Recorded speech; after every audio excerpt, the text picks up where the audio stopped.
Welcome to this next episode of YouTube, where we originally were going to do a midweek feeding for everybody. We had fed on the 23rd of December, and so there was an extra day in between the feedings. And we gave some scraps from the freezer, and one of the bags of scraps had Cornish game hens, and they must have had a little bit of different smell to them, because as soon as we gave them to the wolves, this is what they did. They started scent rolling, and pretty actively scent rolling. This is something that went on for about 30 minutes. So what started out as just a little snack to hold them over until the big feeding program turned into a very good enclosure enrichment. And so, like I said, this is Aiden in the front, Denali in the back, and they're pretty actively scent rolling, and they continued for quite a while. And scent rolling is, again, one of those things where it's a foreign smell. It's not like the beaver or the deer that we fed, and so it was something a little bit unusual to them, and they chose to mark it as well as get a little bit of that scent on them. So that is a common behavior we see here with wolves. And while you're watching wolves roll around like a fish on the bottom of a boat, I thought I would answer some of the comments that people have had on the YouTube channel and be able to try to identify or offer some information here. And one of the questions was, why do these wolves not have their ears chewed off like some of the other captive wolves in zoos? And what we can attribute that to is hands-on maintenance and fly ointment. Basically, when some wolves in captivity who are non-socialized, who are a little bit timid towards people, don't get a lot of day-to-day handling and may not be as easy to apply some kind of a fly repellent on the tips of their ears, and that's usually the biting flies that are causing those problems. And so these wolves being socialized, that's one of the things that we work on. And the pup care program and the pup care staff that work with pups start that from the time that they're very, very young, getting them used to having their ears rubbed, and we even use Vaseline when they're very little to get them used to that kind of feel on their ears. So as they're adults, we can apply that ointment to their ears, and that keeps them free of bites. We obviously have different varying tolerances amongst the wolves here. Shadow and Malik are the least tolerant. We didn't necessarily start that when they were very young, and we kind of pay for that when they're older here, where we have to be very creative to get a fly ointment on Shadow and Malik. But for Aiden and Denali, they're pretty good about it. Grizzer's pretty good about it. So basically that's what we do in order to keep their ears from being chewed, and then obviously having flesh missing from them. So the other question was about tail postures, and you're not going to see much for tail postures here, maybe later with Shadow Malik, but we do talk a lot about tail postures. Tail posture, like right now with Aiden standing up, he was in a straight back, what we call a T2 tail posture. T2 indicating the tail is straight in a line from their back. T1 is when a tail is over the back. And T3 is when a tail is low, kind of relaxed. A T3.5 is when it's low and kind of touching the back legs. And a T4 is obviously that tucked, fearful tail response. So when we look at wolf tail postures, we really are looking for confidence, intensity of interactions. A T1 tail, a tail up above the back, elevated up above the back, is usually dominance, but it can also be aggression.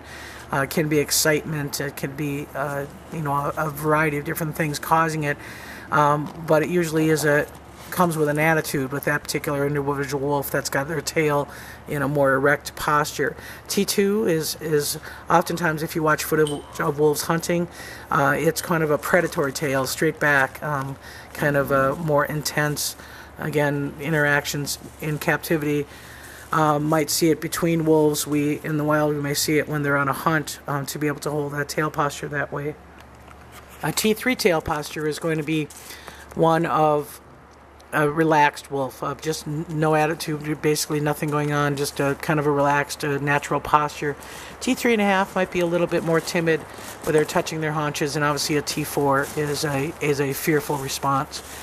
And as we pick up the clip here, this is Grizzer doing a scent roll. Obviously, when you're older, you're not as vigorously scent rolling, and it's not as great of a stimulus, I don't think. Grizzer also, on a regular basis, gets actually extra snacks, rib bones, or he might get a beef roast or a venison roast during the middle of the week, and that's very typical for older animals that they'll get more supplemental food. And sometimes this is what Grizzer thinks about our food delivery. So with a RLU, or raised like urination there. Grizzer again is going to be 8 in May. Has very good, still has really good abilities, good teeth, ability to chew. We are kind of watching one of his premolars has got a little bit of a dark staining coloration to it, and looking a little bit, certainly showing its age. And he is scheduled for a complete immobilization this spring, which means a blood draw, and we'll have a chance to look at that tooth under when he's under sedation for that exam, and be able to get a better handle on it. But still has no problem breaking open bones and being able to, as you can see here, use his back molars to be able to snap those bones, and you hear that crunching sound. Also, lots of ravens. The raven breeding season is approaching, and raven have congregated around our enclosure, typically scavenging on whatever's left over, and so lots of raven activity, lots of raven sound. And while I didn't clip it on this video, I did watch the surveillance camera where Grizzer was chasing ravens in a new part of his habitat, so that's something that he has a lot of stimulus from the ravens. Here what you're really looking at is, this is pre-Oscar arrival, meaning Oscar went home with one of the staff for the night, and Grizzer's kind of a little subdued, looking for him, going back in and out of the kennel and checking it out, trying to get, you know, a sense of when Oscar's coming in. And then he's going to take his venison roast off to the back. And that's one of the things that we are still seeing some caching with the number of ravens here. It's in, you know, the wolves' best interest to be able to keep those caches protected. And you can see about the moment that Oscar comes in, you can see his head drop a little bit, and he's watching for him. Again, real good stimulus for Grizzer to have that social companionship through the fence. The other thing we did note in the logs, and we may not have noted in YouTube, Aiden's got a little bit of a discoloration on his nose, and we think it may be a scrape from trying to cache in this kind of semi-frozen ground. Not a lot of snow going on for caching right now, so they are caching. A lot of times they're pushing on pretty hard dirt, and that's causing them some issues. I did tell some people that I would stop, maybe limit the number of posing photos I have of Grizzer, but he's so good at it, we just thought we'd include it. And this is what a behavior we call stand tall. And part of it's just logistics, so you can see over the fence. But it is really a good kind of attitude response from a wolf when they push their legs up real high and make themselves real tall. And usually it's pack dynamics, you know, maybe posturing over someone else and making themselves stand tall. But for Grizzer, he does this on top of the den, and it's a daily occurrence for us in wolf care to watch that. So over in retirement, the same kind of a treatment. They got some extra food, and this is actually venison sausage that someone had donated to us. And typically what happens is, usually around deer season, people clean out their freezer of venison that they haven't eaten for the last maybe 2 years or so, and they bring it to us, and we offer it as treats for the wolves. And again, that's just deer meat. That's what venison is, and so it's a good treat for the wolves. And Malik's doing a little bit of guarding of it. Saw that little bit of a lip curl there. And we did have, again, continued situation where Malik's been stashing deer legs in the den and making Shadow sleep in the small hut. But we've been cleaning those out on a daily basis. We do the beds, and we do take out those deer legs and make sure that there's no possessiveness over those dens. And this is right after we just removed a leg, and Shadow's going to be a little bit of marking on the adjacent to the den there. But that is something that we, you know, that's a natural behavior for Malik to guard and possess things. And with the lack of snow, there's nowhere else to cache. You might as well cache it in their fresh straw.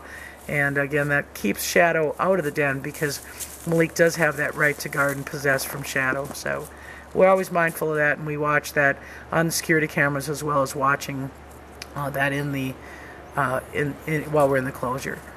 So again, here's Malik guarding a little bit, and guarding from Shadow all of his little pieces and tidbits that he's got on scattered around the enclosure.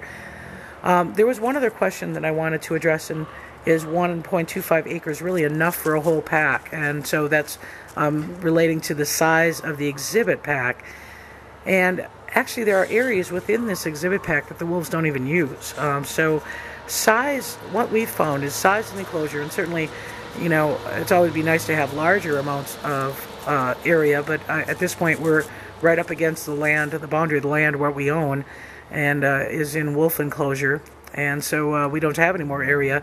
But what we watch for, more importantly, is how secure they feel within that area, meaning that an acre and a quarter is, like I said, isn't a problem for these wolves. They even have times when they don't even use some parts of the enclosure. It seems to be more related to their comfort in the enclosure, is more related to their security, meaning if they feel protected. And so we're very, very strict about areas around the enclosure being not accessible to people, so that the wolves have a not feeling of being surrounded. And the other thing is they have a real high vantage point, and that's a real positive thing for wolves. So the wolves can be up on top of the hill and looking down towards people at the observation windows, and that makes them feel a little bit more comfortable. So size is not necessarily as important as protection and security, and so that's something that we are always mindful of. And so one of the things, like I say, we look at how the animals respond as to whether their physical needs are being met or not. And certainly the relaxation that we see of these individuals up at the front of the windows, on top of the greeting rocks, sleeping restfully in the dens, is really important to us, and that's the measure that we use to make sure that the habitat is adequate. So I think that answers majority of the questions that were on the YouTube channel. And as we finish up here, again, we see just a little bit more marking from Shadow, Malik finishing up some venison sausage, and really not having much of a stressful winter from the standpoint of temperature. As wolves going on 12 years of age, obviously being a little bit arthritic, it's nice that it's been a warm spell, and it's been unusually warm for us for January, with highs in the upper 30s, which is just unheard of in January weather. So we're waiting for the 20, 30, 40 below days, but for these guys, this warmer weather has been really kind of a blessing. Again, when you're nearing 12, aches and pains are more problematic when it's extremely cold. So that's been a good thing for these older animals. Other than that, their winter coats are fine. I mean, they can deal with extreme temperatures, and they really are designed for being in colder weather. But the real reality is, when you're older and you're a little bit stiffer, everything's harder when it's colder. So that's about it from Wolf Care, and we'll finish here with a clip from Oscar. And Oscar even gets into the scent rolling thing, even though Oscar did not have any venison sausage. Oscar was scent rolling. I don't even know why Oscar was scent rolling. He'd gotten a beaver tail that was picked up by a raven and dropped in the wolf yard, and so that was one of his treats this week, was to toss around a beaver tail. But I think those 30-degree temperatures, warmer weather, you just get a lot more smells coming out, and he took advantage of that. And you do see Denali right up against the fence whining with Oscar. There are times when Oscar is aggressive and barks at Denali, and I think he's picking up on some energy from Denali, but for the most part, everybody's pretty compatible. Aiden, Denali, and Grizzer, and Oscar. So that's it for this week's YouTube. Thanks for watching. And just a reminder that the pup care program applications are on the website. If you go to Programs and look under the Seminar tab, you will find the applications. Thank you.